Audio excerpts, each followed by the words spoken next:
Good morning, children. This session we are going to discuss about some important terms. Okay. So first one, let me discuss about atom. What do you mean by atom? Atom is nothing but a smallest particle of an element that takes part in a chemical reaction. Atoms are the building blocks of matter. Then what do you mean by matter? Matter is nothing but anything which occupies space and has weight are called matter. Understood? Right. So next we can move to element. Element means what? Element is everywhere. Elements are the building blocks of our earth. Do you know that when you are breathing, you inhale air. The air you breathe is nothing but it consists of many gases like oxygen, nitrogen, argon, etc. So, elements are the building blocks of everywhere, right?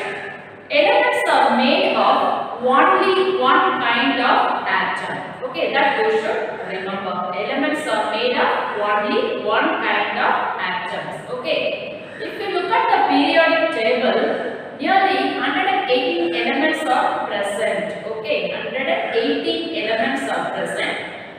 Majority of the elements are naturally occurring elements, whereas few elements are synthesized in the laboratory. It means produced in the laboratory. Understood? Right. Next we can move to molecule. Define molecule. Group of atoms bonded together to form molecule. Okay, group of atoms bonded together to form molecule. For example, water we can take. You know very well what is composed of hydrogen and oxygen atoms. So what is meant by molecule? Group of atoms combined to form a molecule. Hydrogen is an atom, oxygen is an atom. Both the atoms combine to form water. Hence, water is a molecule. Next one, already we discussed about matter. We can move to compound. Compound is composed of two or more separate elements. For example, we can take the same water as well as sodium chloride, carbon dioxide. These are some of the examples of compound. For example, if you take this carbon dioxide, carbon and oxygen combines to form the compound carbon dioxide. Carbon is a separate element, whereas oxygen is a separate element. Both the elements combines to form the compound carbon dioxide. Okay. So, compound means it is composed of two or more separate elements. Next one, ions, as well as its types. Atoms are group of atoms having a charge. It may have positive charge or negative charge. These are called ions. Okay. It can be classified into two. One is cation as well as anion. Okay. You will get a lot of information about cation as well as anion in your higher classes. Positively charged particle are called cation, whereas anion is nothing but it is a negatively charged particle. Okay. So ions means what? Atoms or group of atoms having a charge, whether positive or negative charge are called ions. Next one, atomic number. Here you should remember about the subatomic. What are the subatomic particles present in an atom? The three subatomic particles which are present in an atom are protons, neutrons and electrons.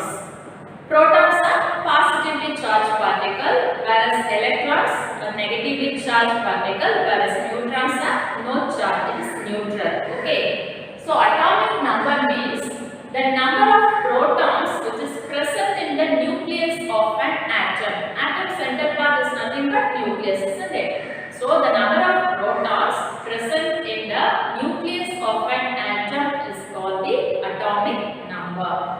Then what is meant by mass number? Mass number means the number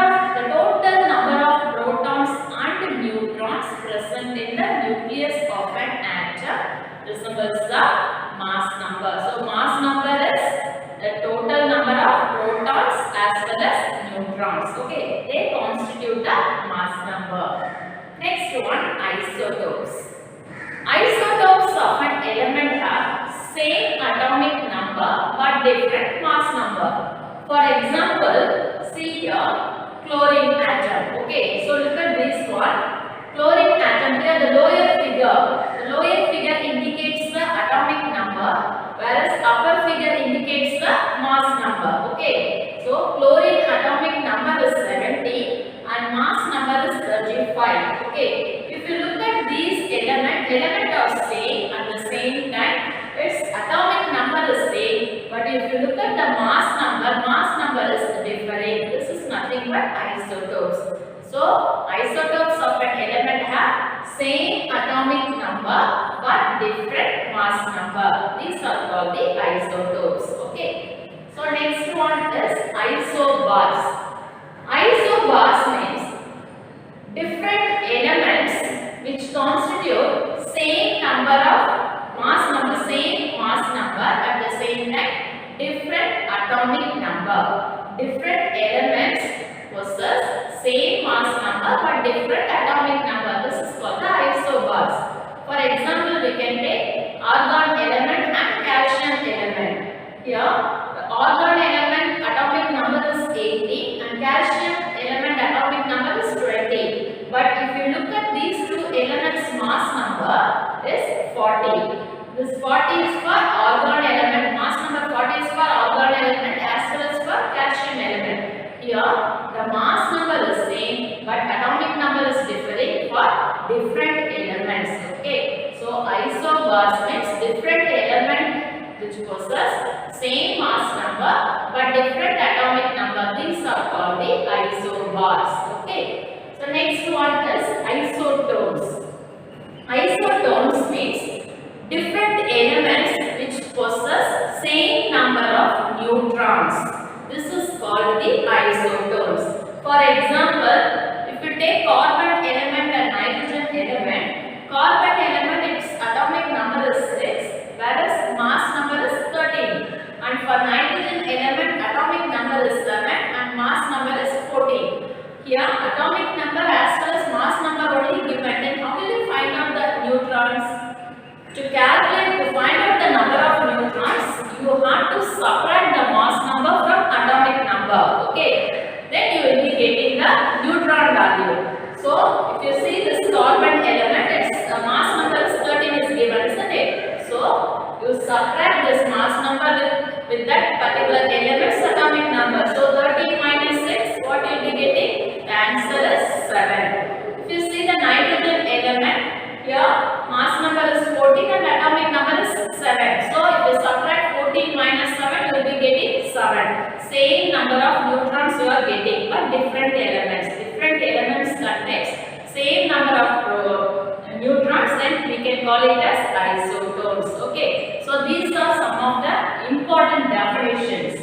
Next we can move to formula. This formula, important formula, it is purely based on Bohr's concept of atom. Okay, first one is Coulombic force. Coulombic force F is equal to K into Q1 Q2 by R square. Here Q, that is K, represents the constant, that is Coulombic constant, whereas Q1 and Q2 represents the electric charges and R is the radius. Okay, so you will be getting this formulas in one word type answer. These formulas are very important. Next one is the centrifugal force. Centrifugal force is equal to mv square by r. Okay, here m represents the mass. M is nothing but mass, whereas v is velocity and r is the radius. Okay, so centrifugal force is equal to mv square by r. Next one, angular momentum formula is mvr. M is mass, v is velocity and r is radius. Okay, so learn all these important formulas. Next we can move to electronic configuration. What is meant by electronic configuration? The arrangement of atoms. Okay, the arrangement of atoms which is present in the actual number of electrons based on the various shells of an atom. The arrangement of electrons which is present in the various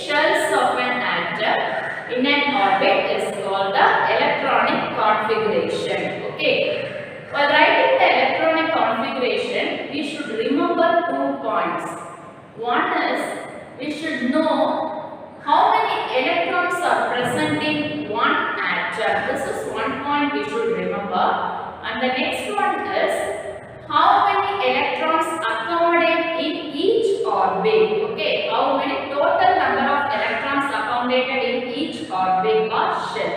These 2 points are very important for writing the electronic configuration of an atom. Okay, so the arrangement of electrons which is present in the various shells of an atom of the element is known as the electronic configuration. Understood? Okay. So next one, see this one. This is the hydrogen atom. The center part is the nucleus that you know, isn't it? Here only one electron is present, isn't it? Only one electron is present. This is the first shell or first orbit. The center part is called nucleus and this is the first orbit. In the first orbit, only one electron is present. So atomic number of hydrogen is 1 because it contains. Atomic number is purely based on number of protons, isn't it? So number of protons is 1 and its electronic configuration is only 1, right? So next we can move to carbon element. Okay, the carbon element, see in the first shell, 2 electrons are present. This is the first shell or first orbit and this is the second shell or second orbit. In the first orbit, 2 electrons are present. Okay.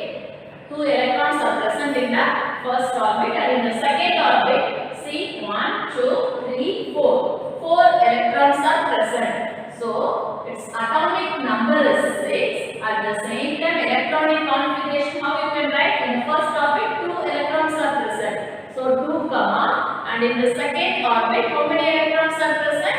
4 electrons. 2 comma 4. Like that, you have to write the electronic configuration. Understood? Next we can move to oxygen atom. The center part is nucleus. In the first orbit, 2 electrons are present and in the second orbit, see 1, 2, 3, 4, 5, 6. Second orbit, that is outermost orbit, 6 electrons are present. Okay. So what is the atomic number of oxygen? Atomic number is 8. Its electronic configuration, how will you write? In the first orbit, how many electrons? 2 electrons, 2 comma, and in the second orbit, 6 electrons, 2 comma 6. Like that we have to write. Next, this is the nitrogen atom. In the nitrogen atom, in the first orbit, how many electrons are present? 2, 1, 2, 2 electrons, and in the second orbit, see 1, 2, 3, 4, 5. 5 electrons are present. Okay, so atomic number is 7. At the same time, electronic configuration is we have to write 2 comma 5. Right? In this manner, we have to write the electronic configuration. So this is the sodium atom. In the first orbit, 2 electrons. The second orbit, 1, 2, 3, 4, 5, 6, 7, 8. 8 electrons are present. And in the outermost orbit, only 1 electron is present. So we have to write 2 comma 8 comma 1. This 2 represents the first orbit electron, 8 represents the second orbit electron, and 1 represents the outermost orbit electron. So you have to write 2 comma 8 comma 1 and its atomic number is 11. If you add this, you will get the atomic number. Okay. So in this manner, we have to write the electronic configuration. Next, we can move to periodic table and law. Okay, periodic table is nothing but if you look at the periodic table, nearly 118 elements are present. Majority of the elements is naturally occurring element and some elements are produced in the laboratory. Okay, the modern periodic table it states that the physical and chemical properties of the element are the periodic functions of the atomic number, purely based on the atomic number of the particular element. Okay, so periodic table is nothing but a tabular arrangement of elements which is arranged in a well organized manner, right? Okay. Next one, classification of elements. We can classify the elements into different orbitals like S block element, P block element, D block element as well as F block elements, right? Next one, chemical family. Chemical family is nothing but a group of elements. Okay, group of elements are called element family. Otherwise, we can say it will come under the category of Chemical family means it is nothing but group of elements. Understood? Right. Next one, valency.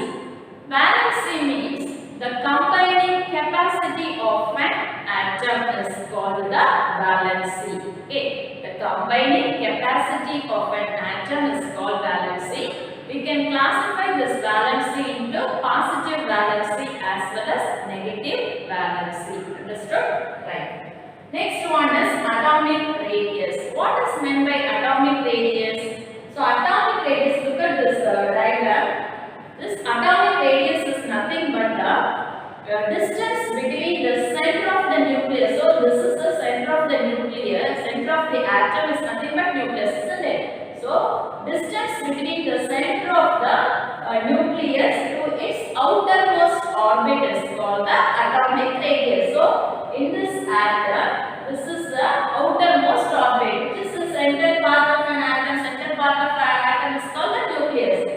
The center part up to the outermost orbit. So that's the distance between the center as well as outermost orbit is referred as the atomic radius. Okay.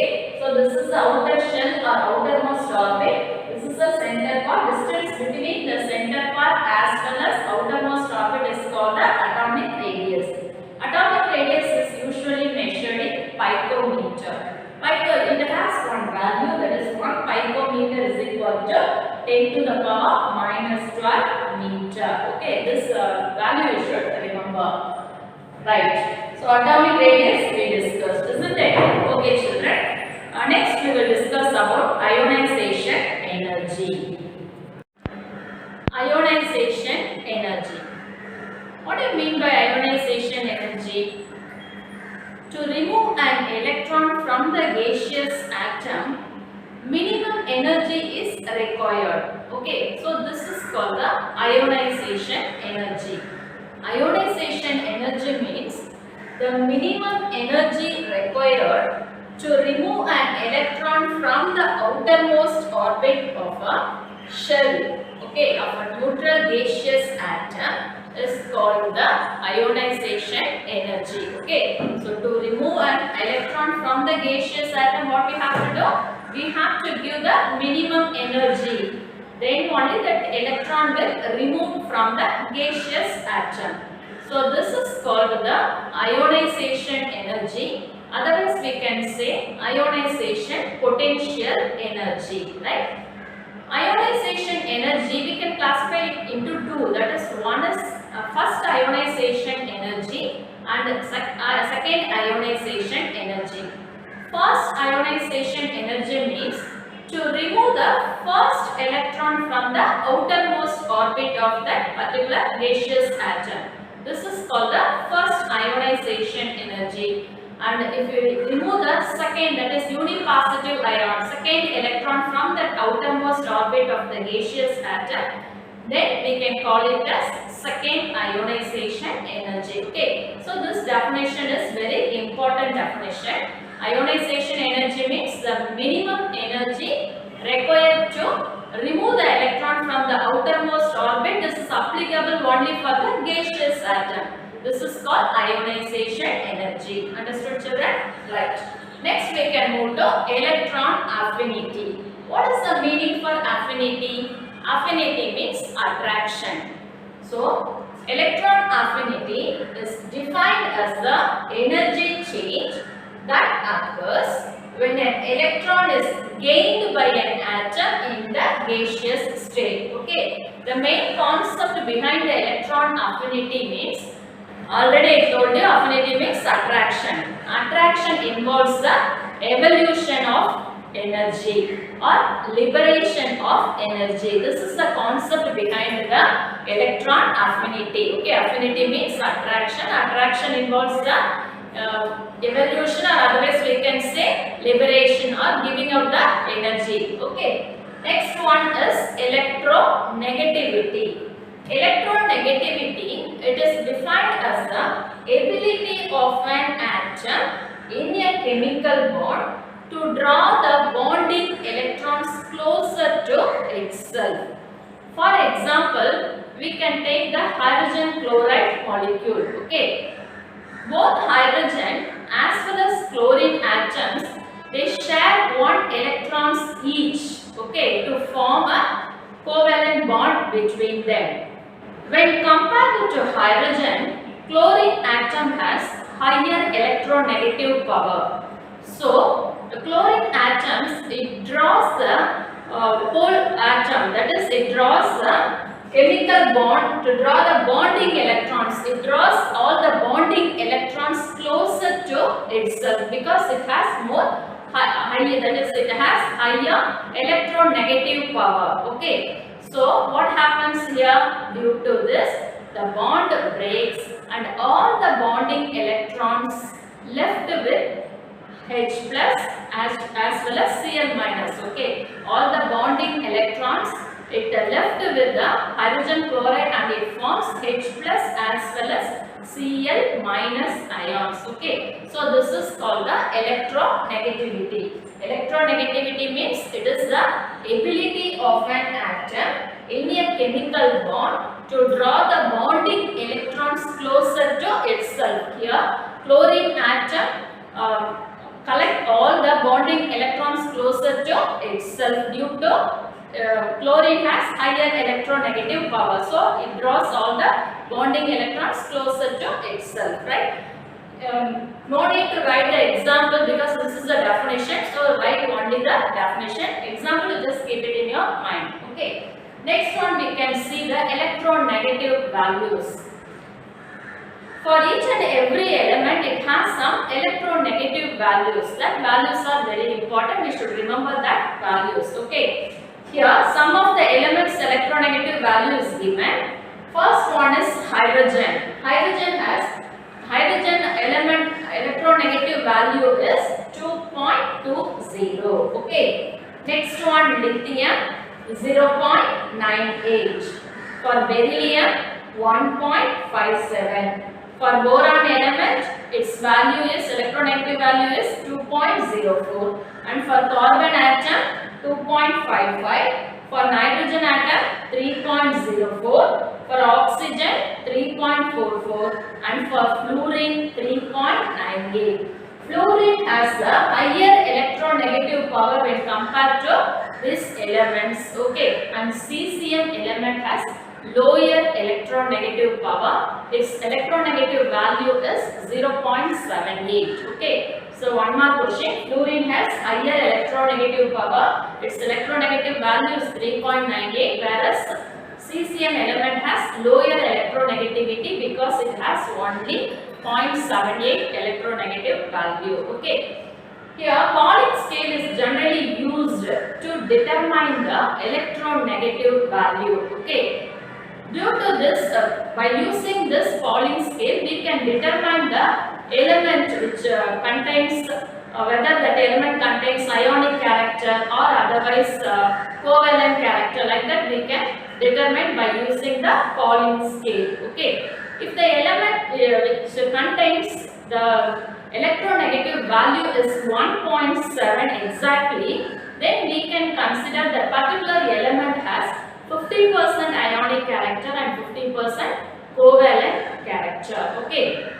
And if the electronegative value is less than 1.7, in that case we can identify that element which produces a covalent bond between them, and greater than 1.7, like that means we can identify whether it will come under ionic bond. So in this manner we can identify the electronegativity values. So electronegativity value is very important. Without knowing this value, we cannot identify whether the element has ionic character or otherwise covalent character. Understood, children? Right. Next we can move to metals and non-metals. Elements can be classified into metals, non-metals as well as metalloids. Okay, if you take the metals, generally by knowing the properties of metals, we have to compare the properties of metals, okay, with non-metals as well as metalloids. In this manner, we can identify whether the element will come under metal or non-metal. Elements generally can be compared with the general properties of metals or non-metals. Okay. In our day-to-day life, we use numerous metals like iron, gold, copper, silver, aluminium, zinc. These are some of the metals that we use in our daily life. Each and every metal, it has some special characteristic properties. Okay, generally metals occur only in the solid state. Okay, but exception cases mercury. Even though mercury is a metal, but it occurs in the liquid state. Okay, and generally metals are hard in nature, and also it has shiny appearance. The typical shine of the metal is called a metallic luster. Okay, and most metals have high density, and also metals have high melting point as well as boiling point. Okay, usually metals conduct heat as well as electricity, and also metals produce sound on heat. On heat, metals produce sound. By using this property, temples bells are made. Okay, by using this property, temple bells are made, right? Because it produces sound. That is, metals are sonorous in nature. Sonorous means it produces sound. Okay, and metals on we can if you hit the metal with a hammer. Okay, we can make it into a very thin sheets. Okay, this property, this tendency is called the malleability. For example, aluminium we can say by using this property, aluminium transforms into silvery foil. Okay, and also metals can be beaten into very thin sheet, I told, and also we can draw the metal into very thin wires.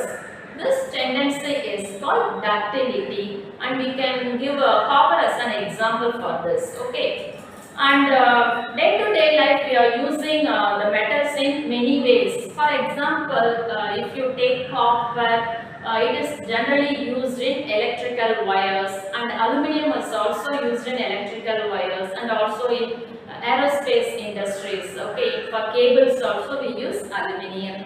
And gold and silver we use generally for decorative purpose, and also it is used for making ornaments. Okay, and iron is used for construction purpose, and also for engine parts like that iron is used. Okay, so these are some of the uses of metals. Next we can move to non-metals. Non-metals generally occur in all the three states of matter. What are the physical states of matter? Physical states of matter are solid, liquid as well as gas, that you know very well, isn't it? So, if you take sulfur and phosphorus, it occurs in the solid state. Whereas if you take bromine, it occurs in the liquid state, and you know very well hydrogen, oxygen occurs in the gaseous state. So, non-metals occur in all the three states of matter. Non-metals generally are soft in nature, but if you take a diamond, it is a form of carbon. Diamond is very hard in nature. It's one of the hardest naturally occurring substance, right?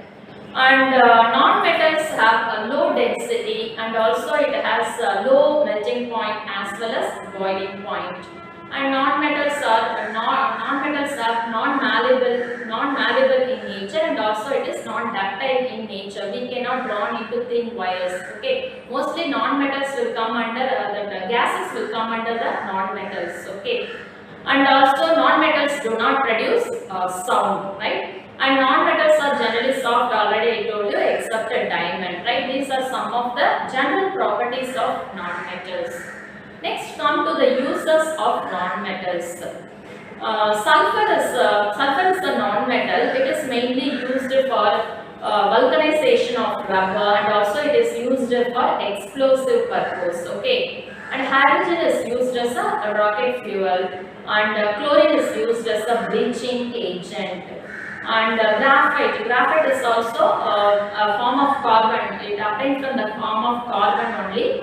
Graphite is a non-metal, and graphite is mainly used as a pencil lead. Okay, and already I told you the property of non-metal. Now, in that non-metals generally do not conduct electricity, but graphite, even though graphite is a non-metal, but it conducts electricity. Graphite conducts electricity. Okay, And come to the uses. Already I told you some uses. And the diamond you take. Diamond is used for decorative purpose. Okay, and graphite already I told you it is used in pencil lead. And phosphorus is used in matchbox. Okay, phosphorus it is used in the matchbox. And the nitrogen is used for manufacturing ammonia. That is generally used for fertilizer purpose. These are some of the uses of non-metals. Okay children, what are the things we discussed today? We discussed the fundamental things like atom, element, compound, and followed by electronic configuration, atomic radius, and definitions also we discussed. Finally, we discussed about the metals, non-metals, their general properties and uses. Okay, so all the things you go through children. The remaining things we will see in the next video. Thank you children.